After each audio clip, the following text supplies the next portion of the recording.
এই ফেরাউনের অহংকার দেখার পর জিবরাইল আমিন আল্লাহ তাআলার কাছে বলেন, ওগো আল্লাহ, এই যে ফেরাউন এত বড় বড় কথা বলতেছে, অথচ আপনি তার উপর রহম না করলে, দয়া না করলে সে দুনিয়া জমিয়ে থাকতো না।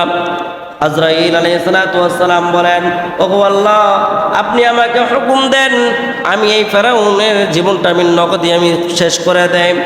আল্লাহ রাব্বুল আলামিন বললেন যে না, এখনো তার সময় হয় নাই, যখন তার সময় হবে তখনই আমি আল্লাহ রাব্বুল আলামিন আর দেরি করব না। কিছুদিন পরেই এই ফেরাউন যখন আনা রব্বুকুমুল আ'লা বলে ঘোষণা দিয়েছেন, আল্লাহ রাব্বুল আলামিন বলেন যে এখন সময় হয়েছে। এখন সময় হয়েছে বলতে এই নীল নদীর মধ্যে তখনই চুবায়া চুবায়া তাকে মারার সময় হয়েছে, ওই সময় সে মারা গেল। তাহলে বলেন তো, এই যে ফেরাউন নিজের এত টাকা পয়সা, এত অর্থ সম্পদ, এত দেমাগ, এত পেটাগিরি, এত বাহাদুরিগিরি কোথায় গেল? কোথায় গেল তার এত অহংকার? কোথায় গেল তার বেটাগিরি? কোথায় গেল তার টাকা পয়সা? কোথায় গেল তার এরকম? এই জন্য আল্লাহ রাব্বুল আলামিন বলেন, বান্দা অহংকার করিও না, অহংকার করিও না।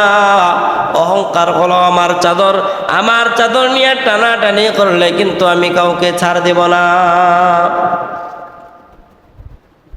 আল্লাহ রাব্বুল আলামিন হযরত কারূনকেও টাকা পয়সা দিয়েছিলেন, অর্থ সম্পদ কম দেয় নাই।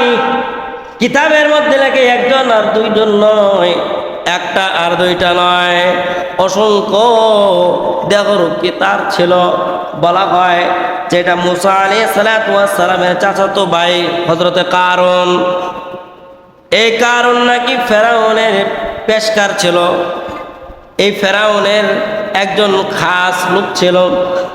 ফেরাউনের দরবারে চাকরি করতে করতে করতে করতে এত টাকা পয়সার মালিক হয়েছে, একটা আর দুইটা নয়, 60টা খচ্চর দিয়া তার এই টাকা পয়সা রাখার যে গুডাউন আছে, যে সুন্দুক আছে, সুন্দুকের চাবি বহন করার জন্য 60টা খচ্চর লাগতো।